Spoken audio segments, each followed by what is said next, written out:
no money, that's an asshole. It wasn't a phase.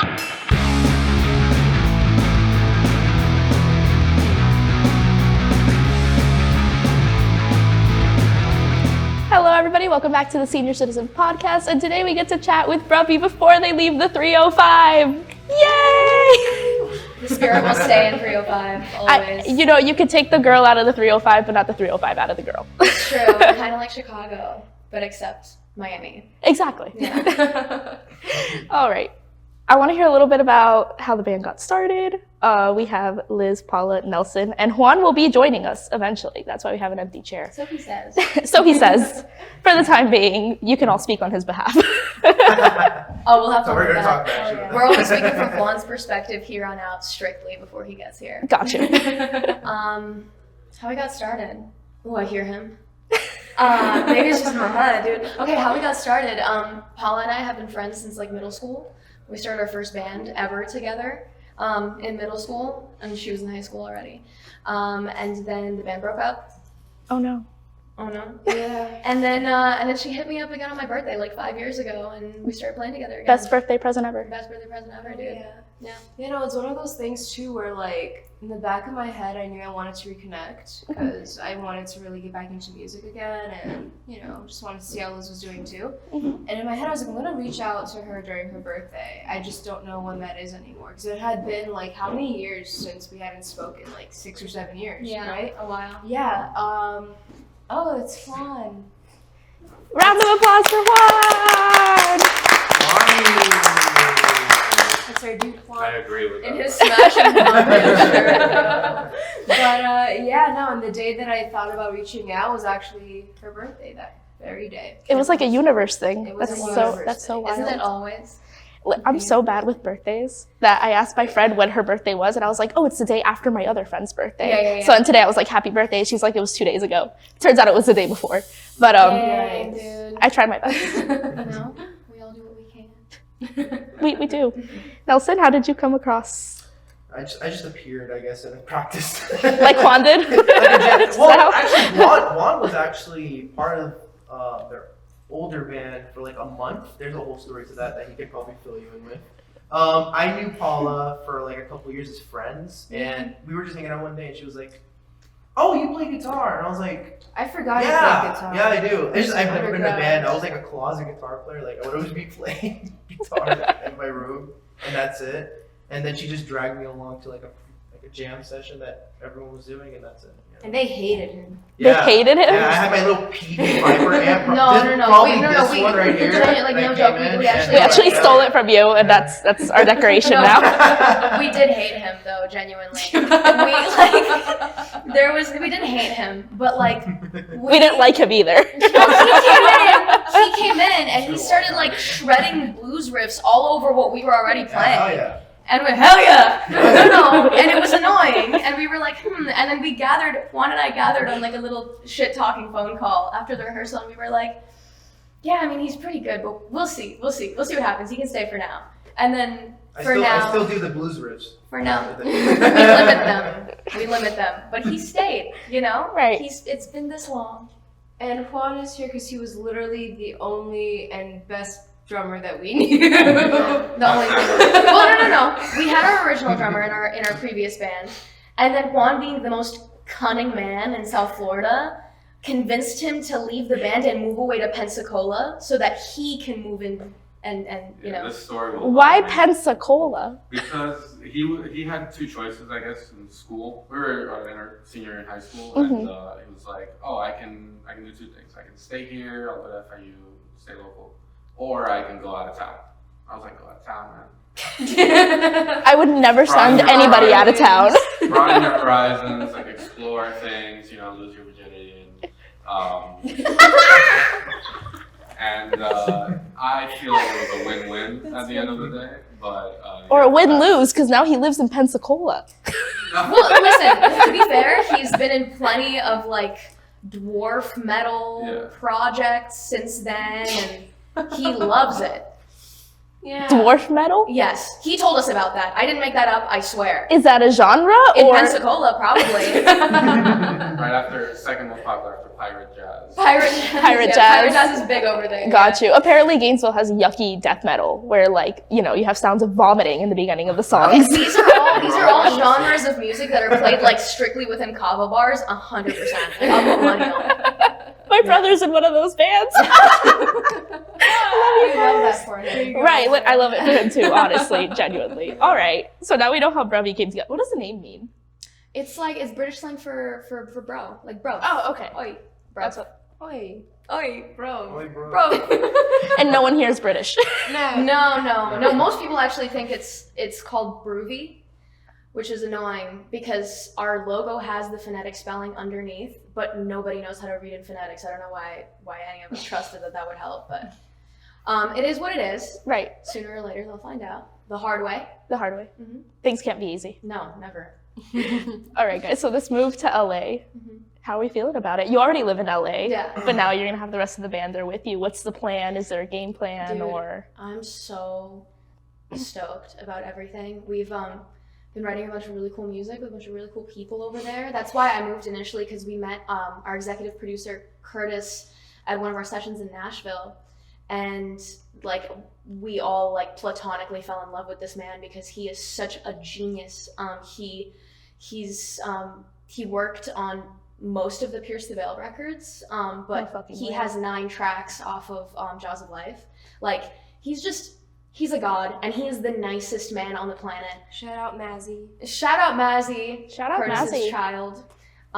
She's a sweet one. And he's just really cool. So as soon as I knew that he was in LA, I was like, okay, I'm dropping everything and moving there because this is the shot, you know? And you know, everybody obviously had their own loose ends to tie and their own obligations and everything. So I wanted to go out there and get things moving and make sure that Bruvvy's name was kind of like at least a little bit established over there, Right. you know? So it's been a long time in the making. It's been a long time coming for sure. Right. It's been a journey, but I'm happy that everyone's going to be out there now, and you know, we're going to be able to establish more of like make our name in the scene there, show wise, because we haven't been able to do that, and just really show them how it's done. Because everyone there kind of sucks a little bit. It's true. Like they don't know, but they don't have like that same. Like Miami Heat, bro. Like I'm telling you, It's everyone. like the salt guy, like you just. Well, yeah, It's got a dude. little. It's very industry over there, and I think everyone gets kind of lost in the sauce. But you know, so it's I'm really excited for us to bring something really pure and cool over there. I'm super excited. So before anything, I feel like I have to defend the Jaws of Life because Pierce the Veil fans were like not digging it, and it's like, do you They not aren't, realize really. that this is because everybody's stuck on Collide with the That's Sky true. still, and It's Selfish true. Machines.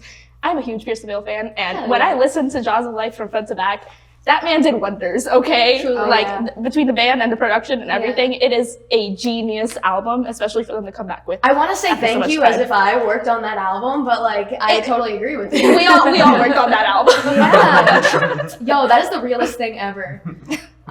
Yeah, I'm you know, I totally agree with you. I think it was a massive level up for Pierce the Veil. Like some bands don't know how to reinvent themselves, and they did it fearlessly, so that's really cool. They reinvented themselves with the same, like, iconic lyrics that are like, I don't know what you're talking about still, but this is it. Yeah, like, you like a battery? What the fuck does that mean? Balancing out razor blades, like Yeah, they're like, dude, you're so cryptic. It's so Yeah. cool. Yeah. Mystery, people love mystery, man. But I find that amazing. Like, Yeah. keep working with this man because I think it's gonna go very far. What is the songwriting process like for you guys? Ooh, dude. Is there any sort of structure, or is it? It ebbs and flows, dude. Okay. Like it depends on how we're writing. Like sometimes there will be, a lot of the time we'll start the songs like with a riff that I wrote or a riff that Nelson wrote or like a bass line that Paula wrote. Recently we've been starting a lot of the songs with Juan's beats, which is really cool. I recently found out that Juan hears vocals as he's writing the drums, right? I just make something up and I sing it in my head. Yeah, you have like the melody of. Yeah, and I You think know. we played together for so long that, okay, to a normal person, this doesn't make any sense. That when she's trying to come up with something, like there's probably something in their little accents and intonations and things like that her brain kind of picks up, and then it just kind of comes together really nice. Or the other way around, right? Like when she writes a vocal first, I'll try and sing that vocal with my drums, which again, to a normal person doesn't make any sense. But to me, it like, I don't know, it just clicks. It makes sense, but it sounds hard from the outside, if No. that makes sense. But I know that, It's like, so for you natural. guys, if you're in Yeah. sync, it's like, yeah, this is especially if easy. you've been playing together for as long as we have, then you kind of just like, you almost like anticipate what that person is going to do or where the person wants it to go, and you just instinctively kind of go in the same direction. You know, they move, I move, and it's really cool. Recently this year we've been writing things a little bit more separately. So like sometimes I'll go into the studio with just Curtis and we'll start on something, and then everybody adds stuff later. So it really varies for sure, but the one thing that stays constant for me at least is that I have to write the lyrics, or at least like an emotional dump of poetry beforehand, and then go back into my notes and like cherry pick little lines, and that's how the lyrics are written. That's super cool. So that's kind of anyone else. Nelson, what's your writing process? I mean, like, kind of going back to what you guys are talking about, I feel like I've played with you guys for so long that I hear, like, things that you guys have, like nuances and stuff like that. Like, I know she would do something like this in this part, so what if I do, like, a riff that would kind of complement that idea, or, like, that type of style, like Juan, Paula, or Liz would always have. So, like, I feel like that's just something that eventually became built in with us, you know? Because, like, when you're making music together for so long, so many years, it's just natural, like you guys are mentioning.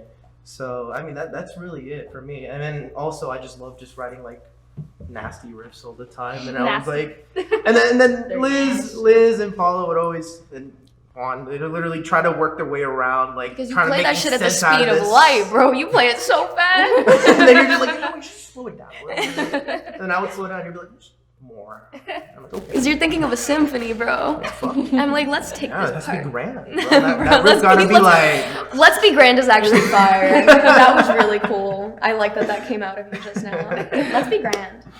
Yeah. Paula? Yeah, no, for me, I just, I'll take a bass and just start playing random nonsense and recording it. And the second that I feel like I have something that's cool, I send it over to Liz. And it's going to be really cool now that we're all going to be in LA soon, because I feel like this past year has been us kind of like putting our separate parts into it. But now I think that we'll finally be able to kind of bring 4 brains into it all at once and think of something, you know, super cool. So I'm really excited to see what this year is going to bring for us in terms of writing new I'm stuff. super excited for it too. And it's funny Yeah. because like between you guys, it sounds like, oh, it's a little predictable, like what you're doing internally, but to the outside, the results, it's very unpredictable. It's very different, but it's still something that a lot of people will enjoy listening to.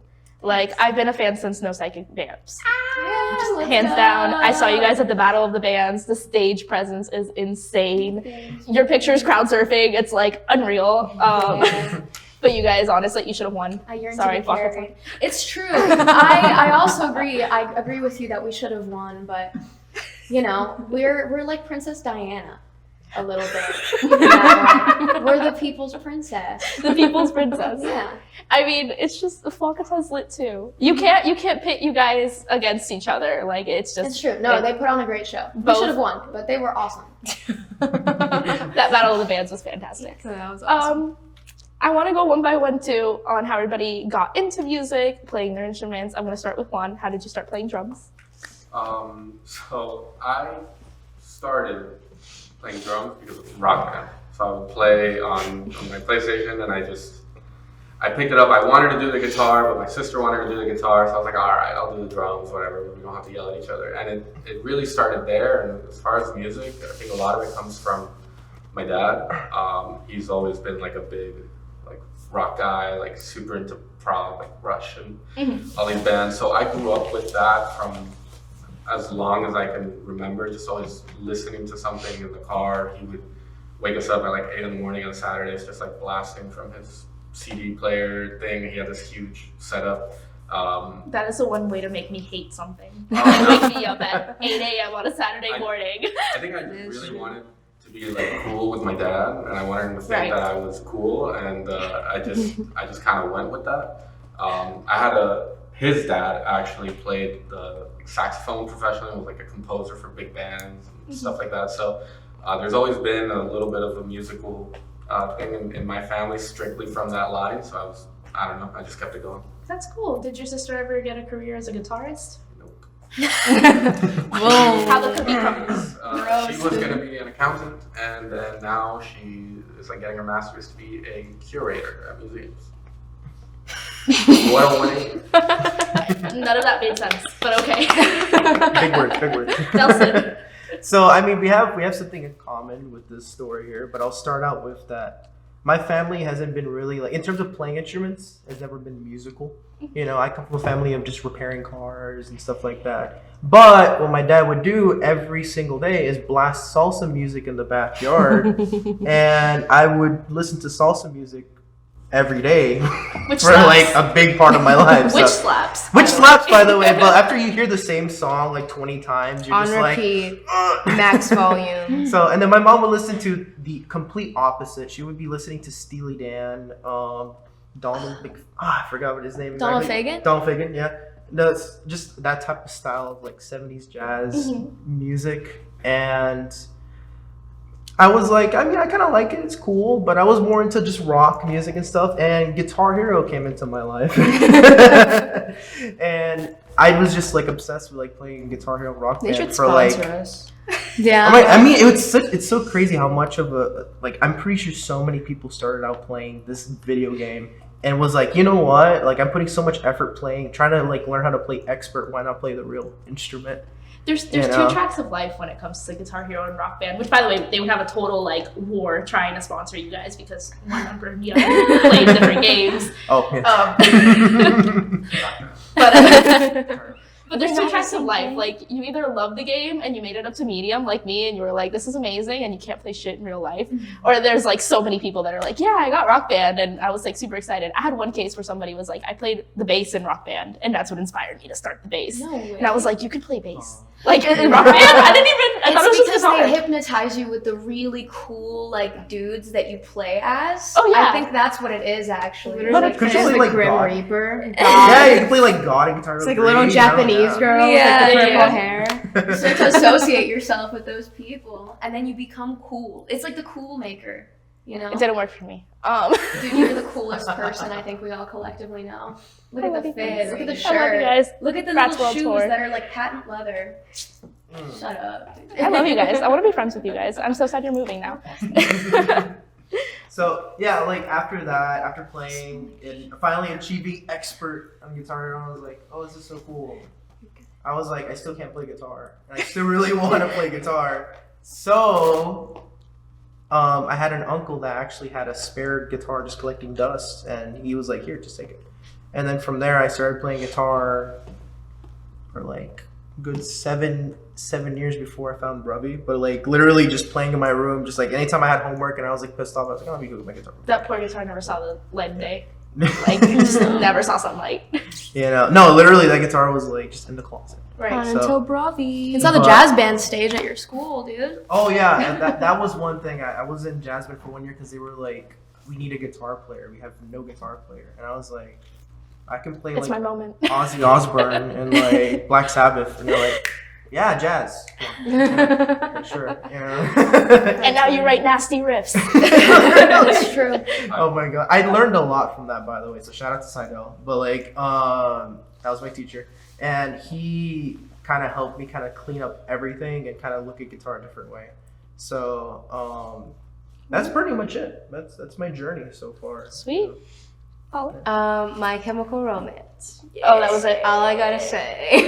Yeah, no, when I was in 7th grade, I was a scene kid. Whoa. And yeah, Seventh no. grade was the worst of it, wasn't it? Dude, Like, 7th oh, grade and Jesus 8th Christ. grade, yeah, it was crazy. But my main obsession was My Chemical Romance. And I just thought that they looked super cool. Mikey Way looked really cool playing the bass, and I was just really like a dweeb, dude. But for me, that was so cool. I totally get it. You know, even like Frank Iero, like going crazy on stage. And yeah, I just my whole life at that point in 7th grade was just like infatuated with music. I loved music so much, and I grew up with the dad who was super into like the Beatles and stuff, so I was raised with someone who was very into music as well. And he definitely grew my passion. When I was in 7th grade, like he was so supportive of my father in music, and he bought me my first bass. Aw. And yeah, from there, I loved it. And I met Liz a couple of months after I started playing. So from there, I was able to grow with somebody and to really grow my passion in that as well. And I grew a big fondness for playing with other people and playing on stage. Like Yeah. we go crazy. Yeah. Didn't you sell that bass and then your dad found it by like the VIN number or something? Oh, so my very first bass was like this $100 used Yamaha from Guitar Center that he got just to see if like I even wanted to play it, you know. And we ended up selling that a couple of months, and he got me a more like expensive bass because he saw that it was getting serious for a 7th grader. But whatever serious meant at that time. Serious, dude. Super serious, man. So he got me a new bass by selling the other one. And he told me, like, for years, he's like, you know, my biggest regret was selling your first bass because, like, that's your first one. Yeah. And I remember I was, like, maybe in 11th or 12th grade, I came back home, and on my bed was the red Yamaha, and he bought, like, it looks like a casket, but he bought this, like, fucking wooden frame that, like, he put it inside. And on it was like a little gold plate that says Paula's first guitar or Paula's first bass. And it's still like hanging in my room and stuff. That's so cute. Yeah, shout You out have supported Dad. We love dads. you. For a whole second, I was like, why would he buy your first bass again? And then when you said like it's your first bass, like it just like hit me. Like Yeah, you Yeah. see, I didn't really think of it as like such like a symbolic thing at first either until like he really explained to me how much he regretted selling, and I was like, oh, I guess like, you know, it makes sense. There is like meaning in that. No, and even thinking about it, like my niece plays violin, and her first violin, this tiny little thing. We put it in a little shadow box with her yeah, name and exactly. stuff. So That's it's the word, same shadow concept. box. Yeah. It looks like a casket. But it's because it's huge. It's not like a Right, violin yeah, thing. yeah. It's like a big ass like wooden box that has like a It glass. also had a dead body in it. right, yeah. It has a little skeleton. Right, yeah. It's huge. But then you just take it out and it's no big deal. Right. Yeah, That's yeah. right. I'm Shout surprised he out Papa found Ed. a shadow box that big. Yeah, I don't know, but shout out Papa Ed and shout out My Boonage. Chemical Romance. I'm surprised you didn't mention Pete Wentz in any of this when it came to bass The playing. thing but- is, I was super into Fall Out Boy in the 5th grade. Like that was like I was super into them. But at that time, I don't think I had like the mental capacity to be like, oh, I want to play an instrument. Yeah. Like that really, like My Chemical Romance. Gotcha. That was the band. Fair But enough. shout out P Wentz too. You're fucking cool. I used to think he was so hot, and then when I got older, like, and I actually looked at him, I'm like, not that great. But he is I'm cool. playing tennis. It's Oh the, yeah, and that ended it. it's the confidence mainly, I think. If I with did, I him. blacked out and I don't remember it. What's been your journey in music? Dude. Unlike Juan, who did it to kind of get closer to his dad, I think, I did the opposite, and I wanted my parents to hate what I'm doing. Like, I really just wanted to rebel against them, and so I started playing rock music, and I had a really cool uncle who I call a Radiohead uncle, who showed me all the, like, cool shit, like, showed me the Chili Peppers and Radiohead, Jamiroquai, all the, like, cool early mid-2000s stuff that I got really into. I think, though, genuinely, what really changed my life was watching School of Rock. Like, I think that changed the trajectory of my life when Jack Black said that one great rock show could change the world. It, like, left an imprint on me, and that's something that I live by still. You literally just put that on the story, if I'm not like... Yeah. Yeah. So only it's a little reminder to myself. It's you know, sometimes you get kind of lost in the sauce, especially when you like live in a place that's really competitive and there's a bunch of musicians there. And I think reminding yourself what you do it for. When you get really deep into music, at first it's because you love it, but when you really want to do it and you dedicate your life to it, I think it's more about how you can affect other people or how you can help, you know, with it, because like I'll never be a doctor, unfortunately, but you know, I hope that I could kind of save lives in a different way. So it's cool, man. School of Rock really changed my life. Jack Black, wherever you are, You're the man. I have a certain beef with Jack Black right now that has nothing to do with him. Have you guys heard of a video game called It Takes Two? No.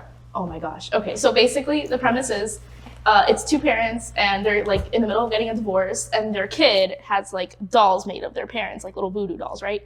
And she goes to this book that says how to fix your marriage or how to fix your love or something like that. And she's like, please help. And she starts crying. So the parents turn into the dolls. And basically the whole game is that you have to work as a team. Like it's a 2-player and it's a lot of fun. I recommend it 100%. Great team building exercise. Play it with Nelson. And the book has this funny voice. Like it's fantastic. And I'm like, who voices this? Like I feel like I know this voice, and I Googled it. It says Jack Black. This is the voice for the book. The ending, I finished it last night. The ending credits roll out. Jack Black's name is nowhere to be found. So Google lied. So my beef with Jack Black has nothing to do with him, but with the game. Just to clarify, you That's thought that tough. Jack Black put on that like Hispanic accent and just went through the whole. Oh, you played it! Yes, that's why I was so impressed. Passion. Oh, wait. Homie did Nacho Libre. Yeah. Homie did Nacho He is a Libre. talented man. I thought he was completely capable of this book. But To be fair, yeah, I would be disappointed too. You're this close to seeing cultural appreciation from Jack Black, and then it gets Exactly. ripped away from you in a matter of minutes. in a matter of minutes, dude. That's tragic, actually. I Googled it understand. like an hour before we finished the game. It I'm was sorry, rough. I'm sorry I brought it up.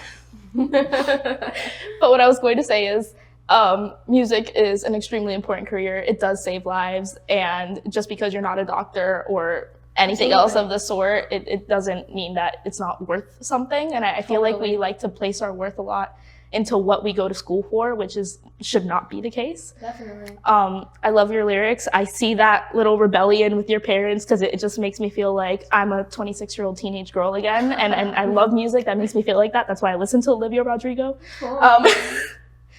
But yeah, that's super cool. How did you get into actual singing though? Like I don't any formal training or anything, or just doing the thing? I think I do everything in my life out of spite. So I'm a very vindictive person, and my radio head uncle, I had learned how to play "She Will Be Loved" on guitar, and I sang it for him, like the chorus, and he looked at me and he was like, "I think you should just stick to playing guitar, actually, though."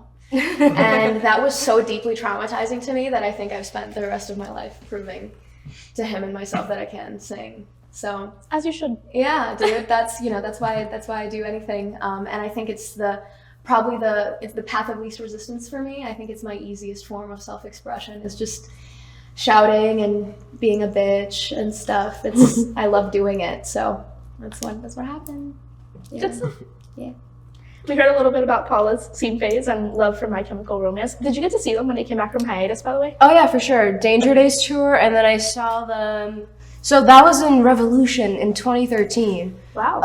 Yeah, I was maybe, what was it, like probably 12 or 13 at the time. And then I saw them a year later when they did the Honda Civic tour with Blink-182. Slit. Yeah. So Okay. I saw them twice, thank God. Oh, but that long hiatus, I didn't see them. Like, Okay. The most recent one, right? Yeah. No. That people sat with tickets for like 3 years. No, because the thing is, like, I saw them at Revolution, and I feel like nothing can beat seeing that. Like, I didn't want to see them at BB&T Center. And I told Liz, I was like, the only way I'm going to see them in an arena is when we're opening up for them.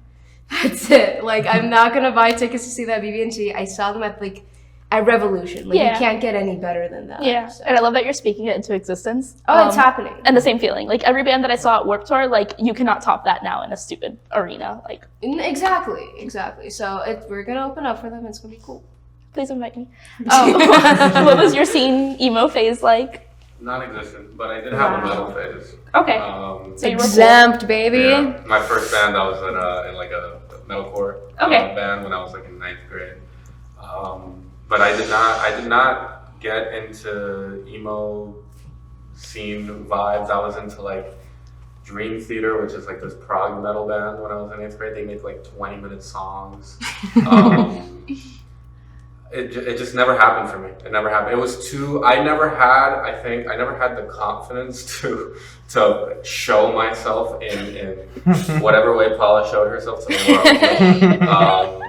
That was very backhanded. No, but dude, it got real crazy. Like, I would write their lyrics, or like not even just MC Hammer, like whatever band I was into at that time. Like, I would write them on my like hands. Yeah. My notebooks were full of those lyrics. Like, I was crazy. Yeah. Fan fiction. Mrs. Mikey Way. Mrs. Mikey all over Way. the notebook 100 times. Shout out. I had a heavy Law Dispute phase where everything was Law Dispute. Heavy.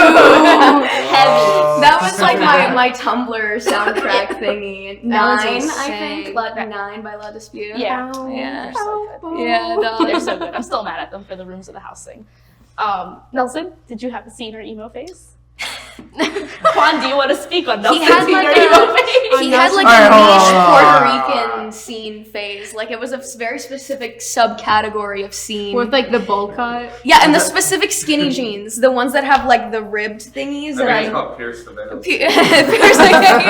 Yeah. Yeah, I feel personally attacked. I did have the bangs. I did have the whole like ripped jeans and just like, you know, that aesthetic. But then whenever I would go to school, people would be like, "Oh, you got the beeper cut." I'm like, no, not the beeper cut. It's not in the same way, bro. No, you don't get that's not it. what It goes we're doing deeper. here. I ain't doing that. But yeah, I did have kind of the aesthetic, I guess, for like my late middle school, early high school years. Mm-hmm. I remember when I cut my hair and I actually took out the bangs, people didn't recognize me. Really? And I was like, I'm Nelson, by the way. And they'd be like, dude, you look completely different with like all that whole stuff. But in terms of music, I feel like I tried getting into like, I feel like the band I would listen to the most was Under Oath. Okay. Right? That would be that. And then Falling in Reverse. But I would mainly listen to, like... I'm just discovering this, by the way. This is why I'm laughing. I did not know Falling in Reverse was part of your catalog. I mean, I tried getting into them. Are you silently judging him now? Yeah, probably. No, because I was super into them. This is the first time I'm hearing that he was into it. You can go home and listen to that first album together now. Let's do it. But I'm more into metal and stuff like that. You know, I would be basically listening to like just prog metal, like... He likes Norwegian death metal. Yeah, I had my whole Amon Amarth phase and just Whitechapel. Like a bunch of like really hard metal that I was into. I mean, I listened to Ghost and stuff, which was cool, right? You know, that's cool, right? Right? You like Ghost, right? It's deeper than that though. Nelson has like the most obscure music taste out of any of us. Right. He listens to music only on YouTube and only songs that have like 566 and they're not to be found on Spotify or Apple Music. No, they were posted by some random man in the Himalayas. So that would be my folk metal phase, where I listen to like that would be my folk metal. Corporate Connie, stuff like that. He's just casually like name dropping all these bands, and I'm like, the real people know. Real people know. He's like, have you guys ever heard of Tantalizing Orange? Here's a B-side off of their 16th studio album. It's crazy. The way that you were just like, oh, if you know, you know. It reminded me of that meme right now. Two people that will probably see this. It reminded me of the J-Lo thing where they're like, oh, would you like to get from the bodega? And she's like, the ham and cheese and the orange drink, you know. And chips. Which one? Bag of chips. Which one? Ma'am, what are you talking about? No, I have fun exploring that type of stuff. You know, I just want to see how weird music can get. So, you know, YouTube is where you find it. Funny enough, you would go on Apple Music, it's hard to find it. You just find suggestions on YouTube and it actually works. I've never used Apple Music a day in my life. Never. Spotify. Yeah. Spotify or Bandcamp. I've been trying to use Bandcamp to, you know, help work with some music. Okay, cool. Do you two use Apple Music? Who's asking? Is it out of convenience? Yes, dude. I mean, it pops up immediately as soon as I open up my phone. What am I supposed to do? I don't know what to tell you. It's right there. All my music is there already. I'm sorry. I didn't know. I don't know, man. I'm supposed to convert my entire music library to Spotify? What am I supposed to do? This is a safe space. It's okay if you use Apple Music. I do use Apple Music. I just don't know how to. It is very much less intuitive than Spotify, I must say. Yeah, and the playlists suck ass. That's something that I We really love all our streaming partners. Please rate us. Well, I mean, see, healthy my criticism. my could be music taken. app choice just ended with my brother being like, I have a Spotify family plan. Just There you go. log in, and I don't pay for it. So. Hey, everything makes sense in context, guys. Everything makes sense in context. Exactly. So it's totally fine. Yeah. So what's the biggest dream for Bruvvy? Like, what's your scene phase like? We skipped you. Yeah, probably for good reason. No. I was It was pretty intense. It was pretty intense, man. It was pretty intense. I was fueled by rebellion, so I knew that I would like get great satisfaction out of like cutting my hair and dyeing it and piercing things and just, you know, doing all that. So I I experimented a lot with my look for sure. I definitely went very, very deep into scenification. Pierce the Veil was my band. Was my band, dude. I would get little henna tattoos with like that said Selfish Machines and stuff on my forearms, and I'm gonna show you a picture of my room after this because it was ridiculous. I had posters of them and like pictures that I would literally print out and paste on my wall Right. of them. I'd write fan fiction about you, Vic, by the way. It was insane. So I wasn't the only one that was like devastated when he got married, right? No, Yeah. it was tragic. But his daughter actually has the same birthday as me, Wow. and he has the same birthday as Nelson, Yeah. which is crazy. But after I met Curtis, I got to meet Vic and talk to him and get drunk with him a little bit, and that was You're living the dream. no, it's actually it's surprisingly a nightmare because I'm usually very talkative, but as soon as I met him, I lost my entire personality and I didn't know how to, because he's larger than life to me, and so I was trying to figure out. It took me a couple times to actually get to know him. I met him for the first time at Warped Tour, at one of their little stands, and I cried to him and was like, but now now he follows me on Instagram. That's insane. It's a cool. Vic, if you watch this, please. Vic, we're a podcast that has loved you since day one. no, this podcast for sure. I hope you stopped watching this interview at least 5 minutes ago though. Oh my god, that whole crying at Warped Tour thing, that was me with Christopher Drew. Oh! I went up to this that- man and I was like, can I have a hug? Oh my god. You wanna know the funniest thing though? So do you remember the Brian Stars era? Yeah, of course. So I remember when everyone thought that Christopher Drew was such a dick because of everything that happened with the Brian Stars thing. And then you look at that as a 25-year-old woman and you're like, wow, homie was right. He was not a dick. I stood beside him, bro. I don't care. I always did. I love that man with my He's entire awesome. life. It's just he was also He's cool. definitely tripping off ayahuasca that entire interview. I'm so certain. Do you remember the interview? Not vividly, because I didn't like Brian Stars. Yeah, he was- personality. But this was He it was super obnoxious. infamous because he was the only person to literally call him out and be like, dude, why are you asking us these weird questions? Can you talk to us about music and stuff? Right. And it was just this whole thing. And yeah, everyone, kind of took Brian Starr's side because then he released a video of him crying about it and stuff. Yes. Yeah. But Christopher Drew, Team Christopher Drew, all the way. He's sober now. He's living his best life. Oh, retired yeah. from And music. vegan. Also, Yeah, but not really, because then he posts his Chick-fil-A nuggets and it's vegan break, and I'm like, I love him. We love that. Okay. Love him. We're gonna jump into the relationship Reddit post really quick, Relationship Reddit post. and you guys have to give relationship advice, and I trust all of you with my life. So Liz is ready.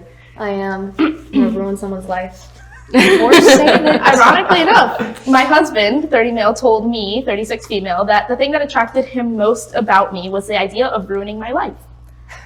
Oh. That's My husband has never had any red flags before this conversation. This isn't a he's great, but he doesn't do any chores and eats all my food situation. When I say he has no red flags, I mean it. I met him 6 years ago. He was cute, fun, treated me well. I like spending time with him. I fell in love and we ended up dating 2 years before he proposed. My family loves him. My friends love him. We were talking offhandedly. What attracted him most about me was the idea of ruining my life. I was in a good point in my life right now, and I'm actually in a better place because of him. My husband has done nothing but support me. Seriously, I had a tumor when we were dating, and he went above and beyond to help me. When I asked him what the hell he was talking about, he said it was a weird fantasy where he would like destroy my life, and that I would love him so much and would want him in it anyways. What do I do about this? Puzzler. There's layers to this question. So it's a fantasy. I'm probably the wrong person to answer this question, but I don't know, dude. It kind of just sounds like he's a little freak, and that's all. And there is maybe like a good 40% chance that he's gonna creep in and like ruin everything and tear everything apart. But also, why would he say that then? Why would he admit to it? You know what I'm saying? Yeah. And you're 6 years in, and he's been nothing but good. Yeah. I think if you're still in love with him, you're probably gonna end up staying with him anyway. All right. And then see what happens. You know? Anybody else? I'm speechless. Maybe it was like a little joke. I don't know. I think it was like a sexy thing. I think maybe he's anxiously attached, and he's like, oh, imagine I do the most heinous shit possible and she still loves me and still stays with me. It's it gives abandonment issues probably. I think that's why he said that. Yeah. So he should go to therapy. He should probably go to therapy. Maybe we should both go to therapy and figure out their problems there. Let's lay that down as a general rule. Everybody should probably go to therapy. Very true. Yeah. But not a dump his ass kind of moment. No. Because if he hasn't necessarily done anything yet to warrant that, Until he puts that tumor back in, exactly, you're good, I say. He just has it in a little jar somewhere for in case because he's had so many opportunities in the 6 years to ruin her life, and he hasn't. So. It could be a slow burn, though. Yeah. Is the thing. I hate slow burns. What's the movie Saltburn? Uh-huh. Where he's Oh, God. slowly creeping into I didn't their watch lives. I read the plot because I couldn't watch it, but yeah, Sounds like Saltburn. it does a little bit. No, Wait, was that just the plot of Saltburn? no. The only thing way off. The only thing I say is keep us updated, babes. That's all. We're gonna get an update where it's like he ruined my life, he killed my pet. We can get a part 2 with a little Minecraft. All right, guys, this is your shameless plug moment. Go ahead and let that camera know everything they need to know about Bruvvy. I think we're the coolest band in the world, and you will soon too, I swear. Better hop on the bandwagon now and be cool to all your friends a couple years later. We don't have any music coming out, I think, within the next couple of months, but we do have a bunch of music out, and we're going to be playing a couple of really cool shows this weekend and a bunch of really cool shows in LA soon. So thank you for being here and sticking with us for all these years. We're really appreciative. Yeah, at Bruvvy Band on Instagram, Bruvvy on Spotify, Apple Music, all the good stuff. We're Bruvvy in on the mansion, Bruvvy at your mom's house. Thank you guys so much for coming out. Honestly, this was a super fun chat, and best of luck in LA. Hopefully, if you ever come back around, we can catch up on the state of. Thanks so much. And you guys keep following, subscribing, liking, engaging with Bruvvy and the Senior Citizen Podcast. Or else. And we will see you next week on another episode.